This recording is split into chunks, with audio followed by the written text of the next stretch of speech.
Hello guys, so good morning, good afternoon, or good evening kung anumang oras nyo to pinapanood. Okay, so for this video lecture, magbibigay lang ako ng additional problems, sample problems for the analysis of pre-stress concrete. So para lang magka-idea kayo sa another possible problems kung ano yung mga iba pang situations na kailangan yung ma-encounter when solving for the top and bottom stresses. Okay, so for this problem, specific problem, malalaman nyo kung gaano ka-importante na maintindihan ang concept ng stress diagram. So, dito, gagamitin natin yung mga stress diagram para ma-compute yung mga unknowns. Okay, so we have problem number 4. Sabi, a beam with width 300 mm and depth 600 mm is to be pre-stressed. Considering a 15% pre-stress loss, compute the value of initial pre-stressing force P and eccentricity E when, for situation A, we have compressive stress is 21 MPa. So, dyan, isa lang yung stress. So, F is equal to 21 MPa. Negative siya kasi compressive. Okay, so yan lang yung given situation niya. And then for letter B, compressive stress at the bottom fiber is 12 MPa and tensile stress at the top fiber is 2 MPa. So for this one, more specific naman siya. So for bottom stress daw, meron siyang compressive stress na 12 MPa. So that is negative 12 MPa. And then, for top fiber, meron naman tayong tensile stress. So, that is positive 2 MPa. And then, for letter C, if the compressive stress at the top fiber is 16 MPa and 0 at the bottom fiber. So, F top is negative 16 MPa and F bottom is 0. Okay, so 3 conditions siya and then kailangan nating hanapin yung initial pre-stressing force P and eccentricity E. So per condition, dalawa ang unknowns. Okay. So unahin natin yung letter A. So, again, for letter A, meron tayong F is negative 21 MPa. Okay. So, for this problem, sa letter A, mag-draw muna tayo ng stress diagram. Let's say, ito yung beam nyo with 300 mm, then depth of 600 mm. So, meron lang daw tayong compressive stress. Compressive stress. So, i-draw nyo na yung ito. Yung negative P over A na diagram. Kasi, automatic na may ganitong diagram kasi hinahanap nga natin pre-stressing force. Diba? And then, pansin nyo sa problem, wala siyang any given external load. So, we say na yung MC over I is 0 na. Wala rin siyang bending stress due to pre-stress kasi compressive force lang ang present. So, walang nagpaparotate sa beam natin. Okay? So, that is, sasabi rin natin na yung PEC over I ay 0 rin. So, yun pala, ang present lang sa kanya ay yung actual na pre-stressing force. So, ano yung formula na yun? So, meron tayong F is equal to negative P over A. Yun lang. Okay? So, yung F, sabi niya, negative 21 MPa. Then, yung P natin ay unknown. Pero, don't forget na ang hinahanap ay initial pre-stressing force. Eh, di ba sa pag-compute natin ng stress, ang ginagamit is yung final. So, itong si P na to, final yan. Wherein si P final ay 0.85 ni initial. Eh, yung initial yung gusto nating hanapin. So, pwede nyo na siyang idiretso. Sulat nyo na lang negative 0.85 initial load. And then, over yung area, that is 300 by 600. Okay? So, kapag kinompute nyo yan, sige, compute natin. So, that is 21 times 300 times 600 divided by 0.85 times 1,000. Okay, so yung 1,000 na yan, actually, meron siyang times 1,000 sa taas. Okay, kasi that is to convert the load into newtons. So, para maging newton siya. Then, ang lalabas na ngayon, kilonewtons. Okay? So, PI ngayon ay ito. 444.7 ay. So, 4,447.06 kilonewtons. So, your answer will be 4,447.06 kilonewtons. So, yan na ngayon yung answer natin for letter A. And then, huwag kalimutan, isulat ang eccentricity is equal to 0. Again, 0 siya kasi walang present na any bending or moment. So, walang nangyaring bending ha, kasi compressive stress lang ang naging present sa beam natin. Okay? How about for letter B?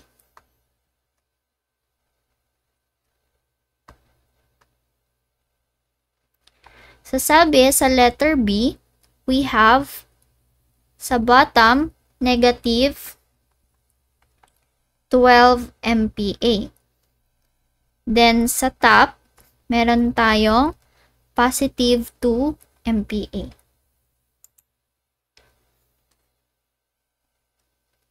Yan. Okay, so again, we draw for the stress diagram. Okay, importante yung stress diagram natin.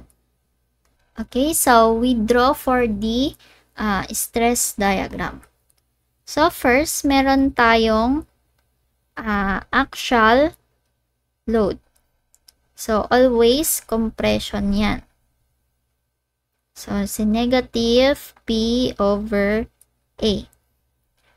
Plus, yung bending due to pre-stress. So, meron tayong positive, then negative sa baba. Okay? So, meron siyang positive, negative, peki. Then, si Maki naman, kabaliktaran lang nung peki. So, ganyan. Yan yung stress diagram natin. So, sabi, ang nangyari, total daw is negative 12 MPa. Diba, zero na ito. Wala tayong any present na external loads. So, 0 na si MC over I. So, sabi, negative 12 MPa daw yung for bottom stress natin. So, we have negative 12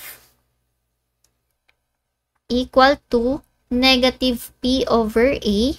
So, again, si P natin yung unknown, wherein P final is equal to 0.85 P initial, which is yung hinahanap natin si initial. So, siya yung i-input natin sa P over A. Okay, so that is negative 0.85 Pi times 10 raised to 3 over yung area natin na 300 by 600 yung cross-sectional dimensions natin. Okay? Then, positive P. So, meron ulit tayong 0.85. Wag muna nating isulat. Kasi, magka-cancel yan later on. Makikita nyo. Wait lang, guys. Over I. So, sa top naman, sorry, this should be negative.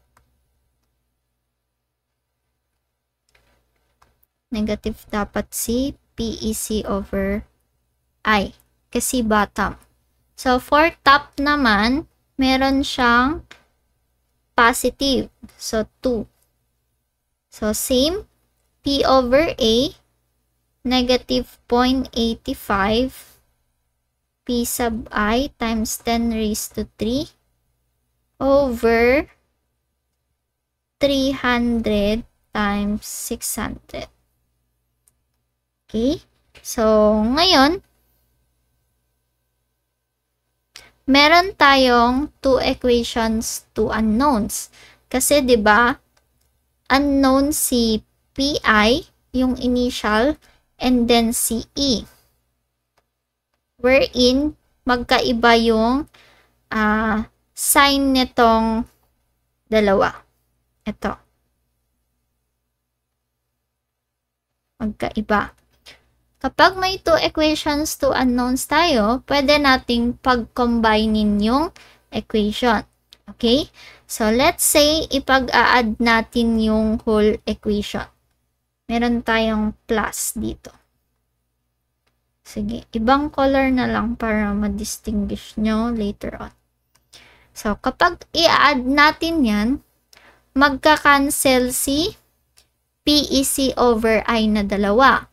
Kasi PEC, negative PEC over I plus PEC over I, ito ay magka-cancel. Ito, 0 na yan. Tama ba? And then, for negative 12 plus 2, magiging 10. Then, equal sign, since similar lang yung equation niya, magdodoble lang ngayon si P over A. So, that is negative 2 times 0.85 P sub I times 10 raised to 3 all over 300 by 600. Okay?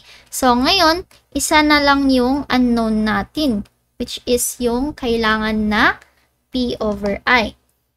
Okay? So, kapag i-calculate nyo yan,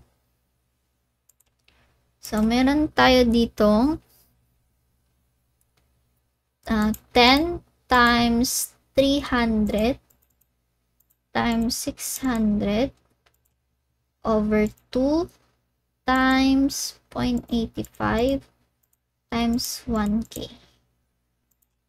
So, answer will be 1,058.82 kilonewtons. So, yan na yung answer nyo for the situation B. Ay, sorry, this should be negative 10. And ngayon, kailangan na nating i-calculate si eccentricity.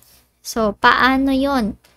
You can get, you may use kung ano ang prefer nyo. So, it's either yung ito, yung equation 1, or the equation 2. Okay? Let's say, si equation 2 ang ginamit ko. So, isubstitute nyo lang ngayon yung value ni initial pre-stressing force para makuha nyo si eccentricity. So, that is positive 2, negative 0.85 times yung 1058.82 times 10 raised to 3 all over 300 times 600 plus 0.85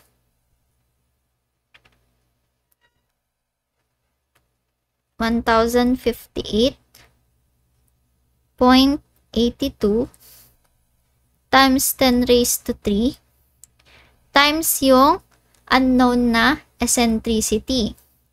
And then, yung letter C, yung farthest fiber natin. So, half of 600, 300.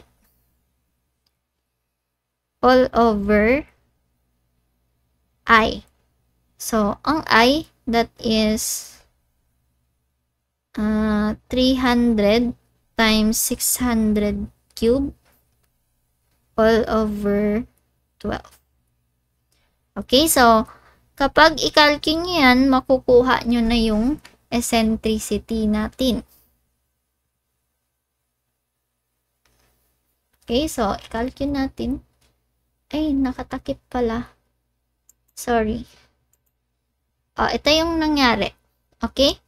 So, sinubstitute lang natin ito.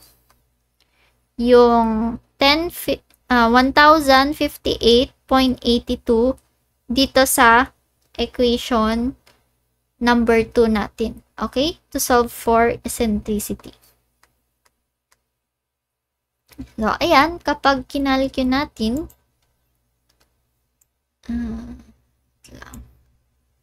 so, kapag kinalculate, pwede na kayong mag-shift solve dito if hindi nyo gamay yung mano-mano.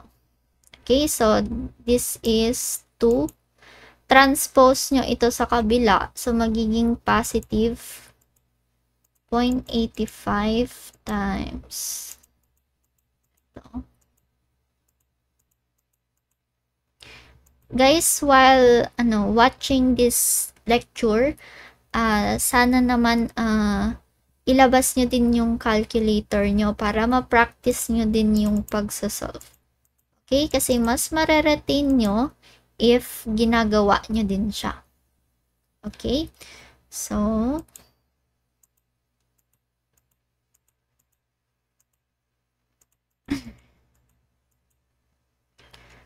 times yung inertia.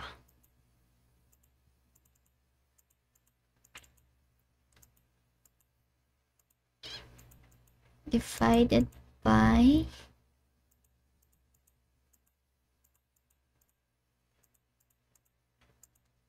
ang hirap ng digital calculator.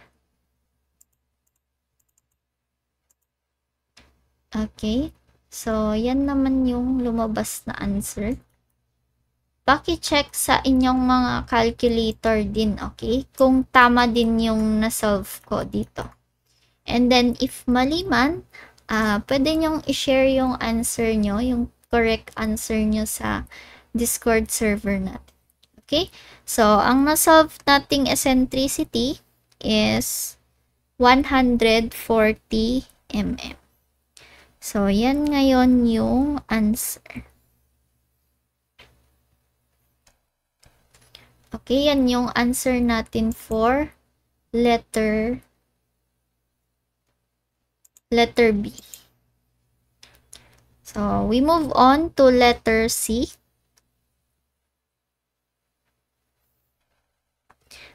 Ngayon, ang binigay naman na condition for letter C, yung top fiber natin ay 16 MPa. Then, we have the bottom fiber na 0. So, sa F-top, meron tayong negative 16. Tama ba? Yes, tama.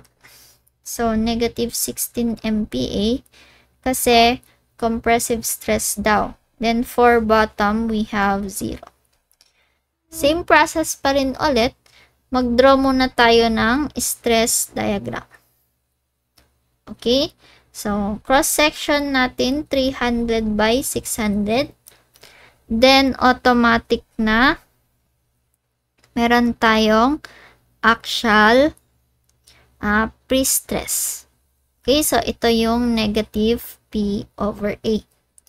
Ngayon, dito magiging tricky part kasi idodraw ko ng pabaliktad yung stress diagram ni Becky. O, bakit yan, ma'am? Bakit ganyan? So, instead na positive yung taas, negative naman yung sa taas. Bakit kaya, guys? O, sige. Tignan natin kung sino ang mga nanonood dito. Okay? So, kapag napanood nyo to, then nandito na kayo sa part na to, i-PM nyo siguro ako sa Discord kung ano kaya sa tingin nyo yung rason kung bakit baliktad na yung Becky natin. Okay? So, pause nyo muna tong video na to if nandito na kayo sa part, and then i-PM nyo ako kung ano sa tingin nyo ang rason kung bakit ganito ang stress diagram natin.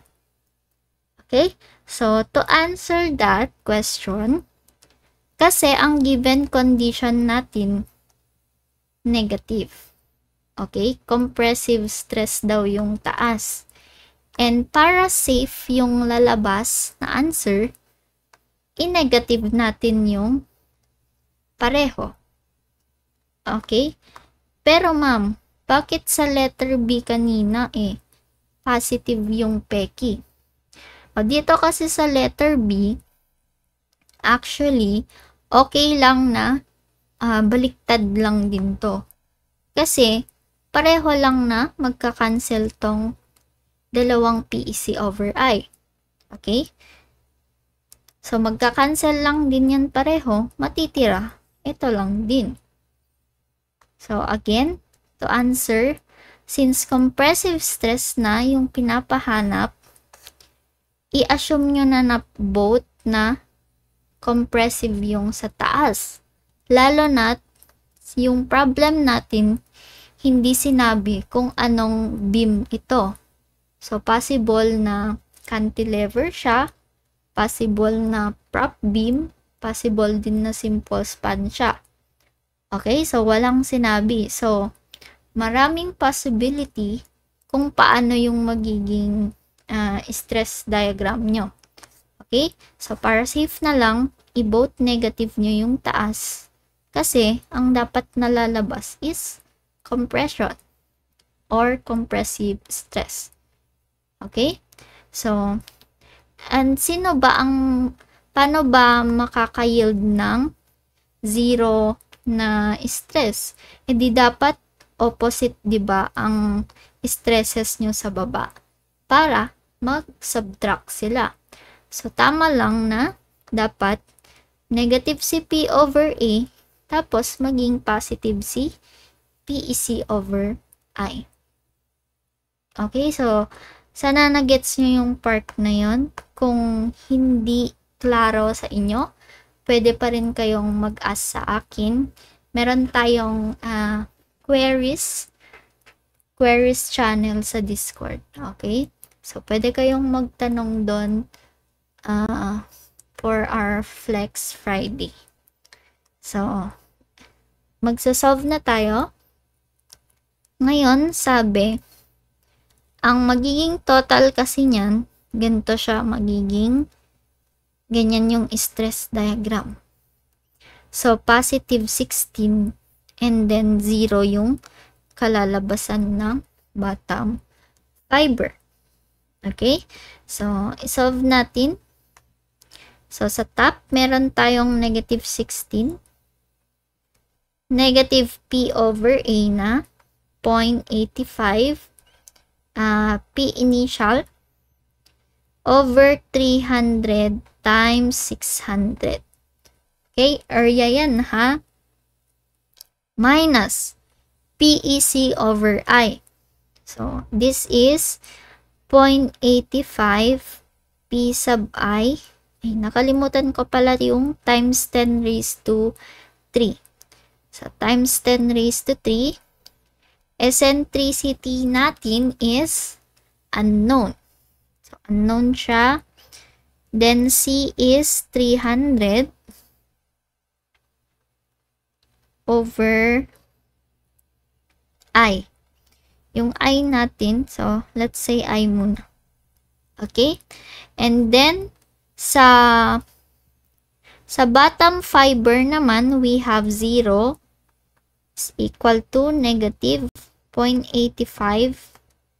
Actually, kopyahin nyo lang tong P over A. Kasi same lang naman na compression siya. So, over 300 times 600. Positive. Ay, yung taas lang din. Magbabaliktad lang yung sign. Okay? So, actually, magka-cancel lang din sila. Gaya nung kanina natin na situation. So, sabihin natin add ulit. So, magka-cancel lang ito. Magiging 0 na yan. Okay? So, this is negative 16 is equal to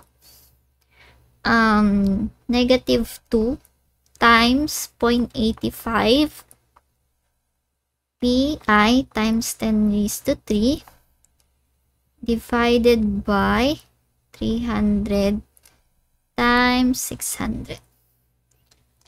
Okay, so kapag calculate nyo yan,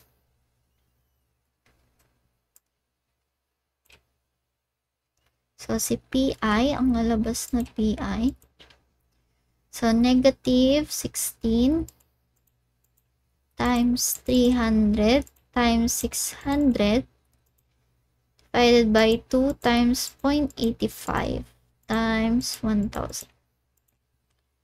So, meron tayong answer na Pi 1,694.12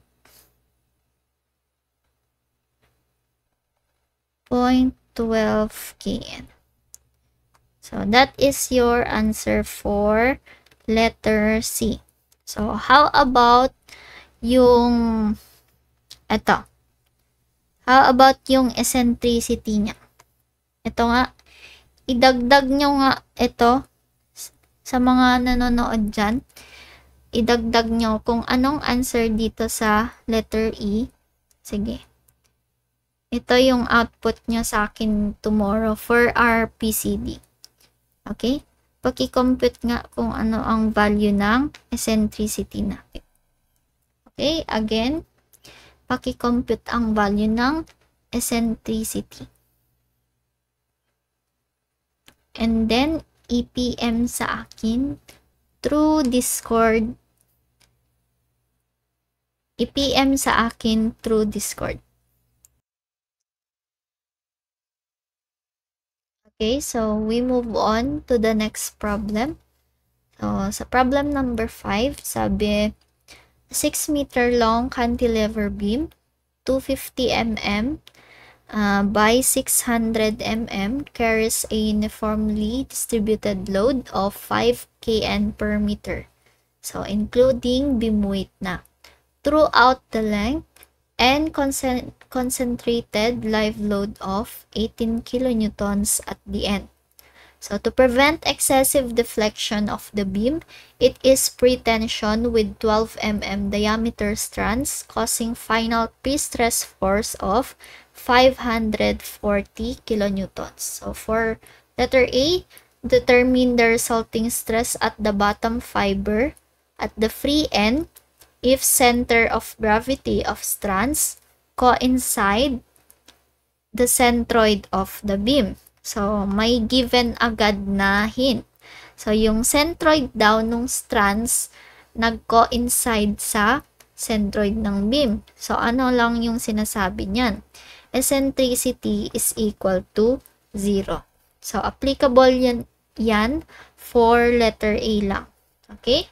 So, for letter B, sabi naman, determine the resulting stress at the top fiber at the fixed end if centroid of gravity of the strands is at 100 mm above the neutral axis. So, meron na tayong value ng eccentricity which is 100 millimeters. Okay, then for letter C, determine the eccentricity of the pre-stressing force at the fixed end so that the resulting stress at top fiber is 0. So, sabi naman, top fiber daw sa fixed end is equal to 0. So, yan yung mga kailangan nating conditions to solve for the unknowns. So, first muna, i-draw muna natin yung cantilever beam. So, para ma-visualize nyo yung mangyayari sa stress diagram natin. Okay, so meron daw tayong cantilever beam and then meron daw siyang load na uniformly distributed dead load. So meron siyang 5 kilonewtons per meter. So this is 5 kilonewtons per meter. And then, meron din daw tayong concentrated live load sa N na 18 kilonewtons. So, meron tayong 18 kilonewtons. Ayan. Okay? And we all know na yung beam natin, cantilever beam to be exact, ang pag-bend ng cantilever beam ay pasimangot, 'di ba? So meron siyang negative bending moment.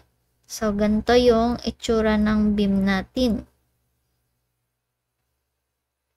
Ganito ang deflection niya. Okay? So pasad. So meron tayong tension ngayon sa top fiber. So kapag ikakat nyo ang beam,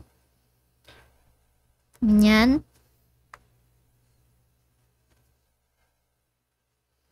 meron tayong tension at top, and then, meron tayong compression sa baba. So, kapaligtaran naman siya compared doon sa nakasanayan nating isolve na simple beam. Okay? So, napaka-importante ng pwesto natin for detention and compression. So, dapat alam nyo yan. Okay? So, for letter A, solve natin. Eccentricity is equal to 0 daw. And then, since eccentricity is equal to 0, automatic yan na yung PEC over I natin ay 0 din. Okay? 0 din yan. Then, sabi, yung kinukuhanan natin ng resulting stress ay nasa free end. Ito, free end siya. 'Di ba, meron tayong critical points sa cantilever beam, the fixed end and the free end. So, dapat aware tayo kung anong nangyayari sa both ends. So, when we say sa fixed end, siguro naman alam natin from our TOS subject na dito sa fixed end, meron tayong nangyayaring maximum moment. Tama ba? So, wag niyong kalimutan yan. And then, dito naman sa free end, meron tayong present na moment is equal to 0. Kasi, yung moment diagram usually ng cantilever beam, di ba ganyan? Let's say, ito yung 0. Tapos, ito yung nasa fixed end sa una. Usually, parabolic ata yan eh. Ganyan. Ganyan ba? Or, correct me na lang if I'm wrong, or ganyan. Ewan ko. Basta magzi-0 yung sa, dito. Sa free end niya. Okay? So, yun lang naman yung kailangan natin.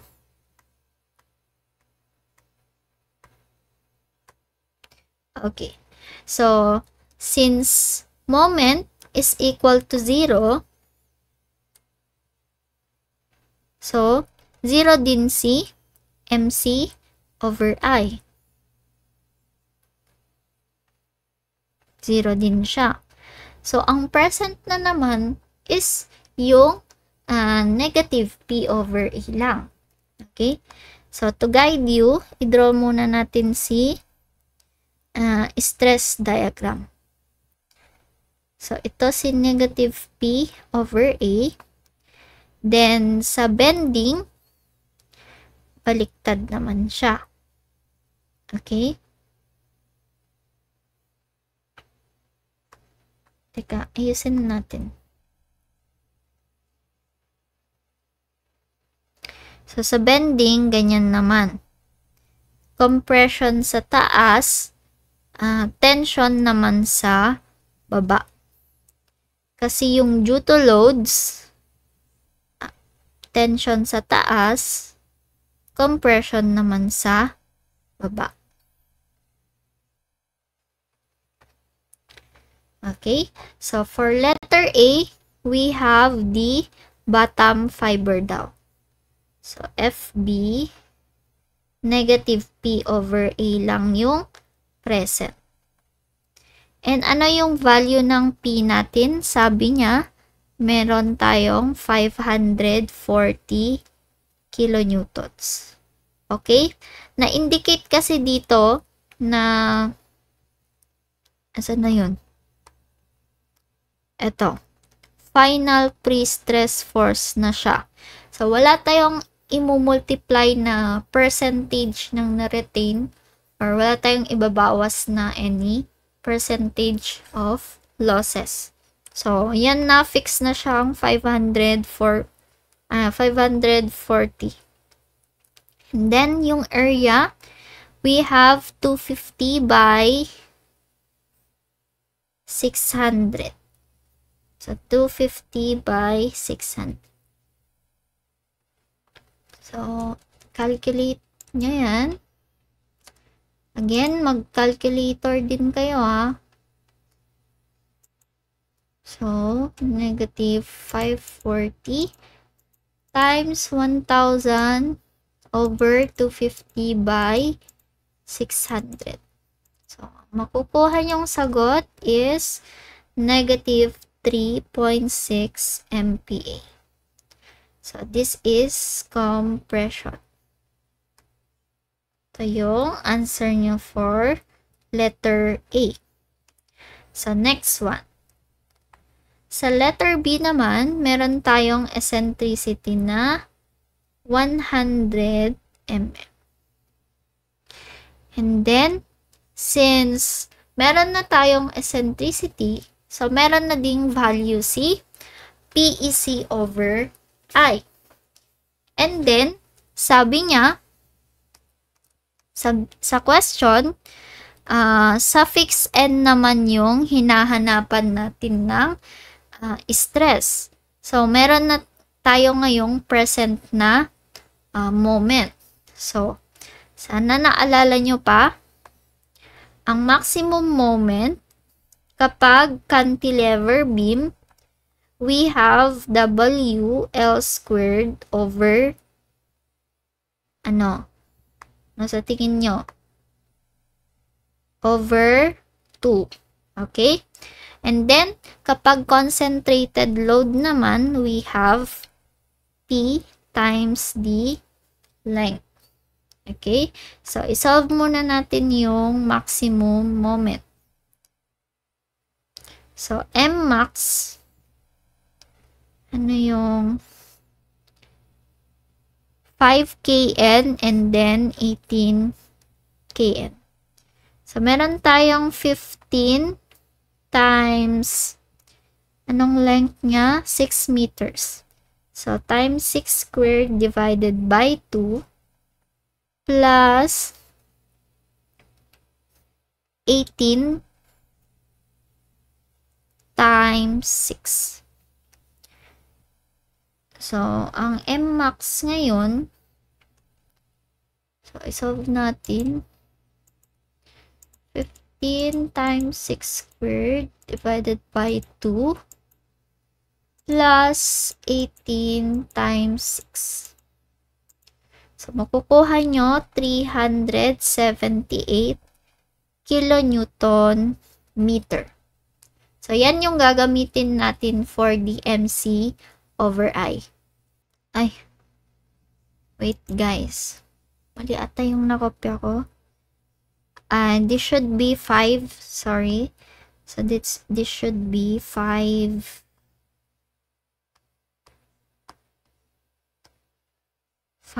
kilonewton per meter. Okay, ang hirap mag-video lecture. Walang nagre-respond kung may mali akong nasusuot. Anyway, so, i-calculate natin ulit. This should be 5. Ayan. So, dapat pala ang sagot natin ay 198 kilonewton meter. Okay? So, ready na tayo mag-solve ng stress. So, ang hinahanap, top fiber. So, sa top fiber, we have negative P over A. So, ang given na pre-stressing force, 540 times 10 raised to 3 over 250 times 600. Top fiber tayo Then, negative na peki. So, negative P. P natin again, 540 times 10 raised to 3. Eccentricity, 100. Then, C, 300 over I.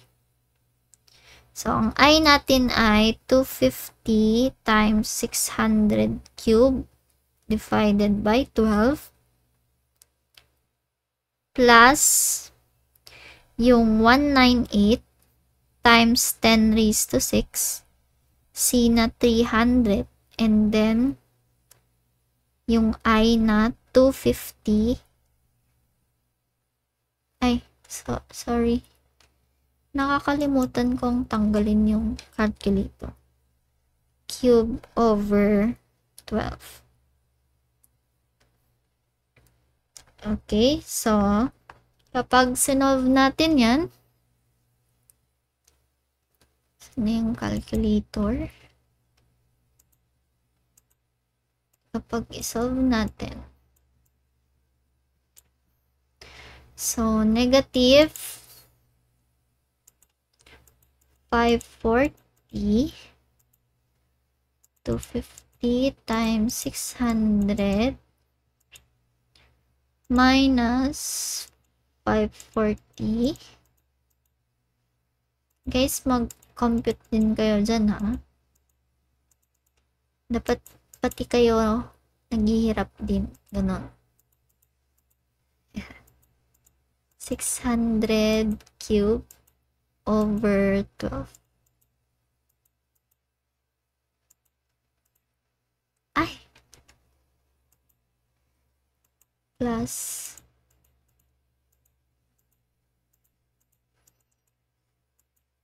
not giving ang digital calculator, guys.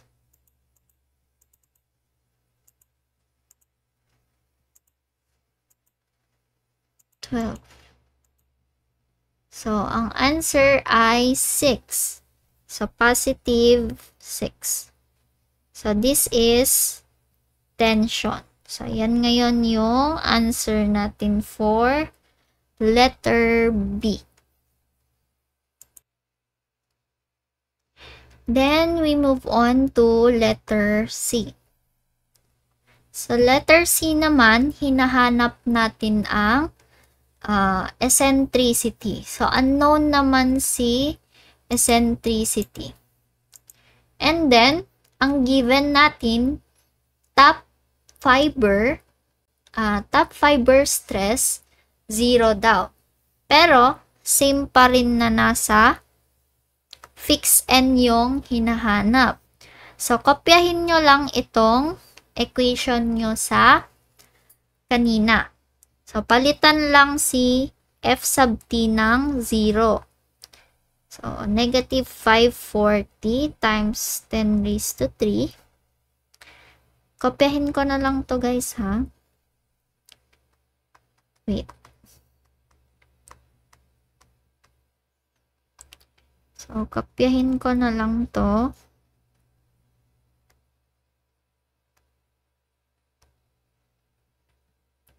Then, palitan si eccentricity kasi yun na ngayon yung unknown natin.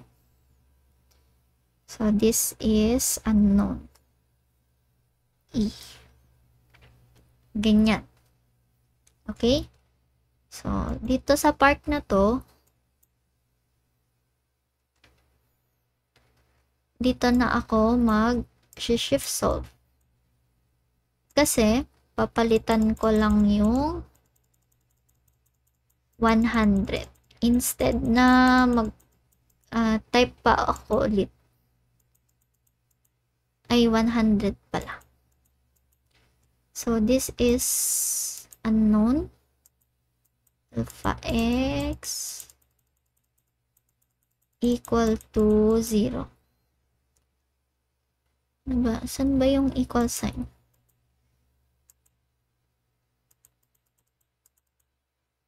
Ay, mali.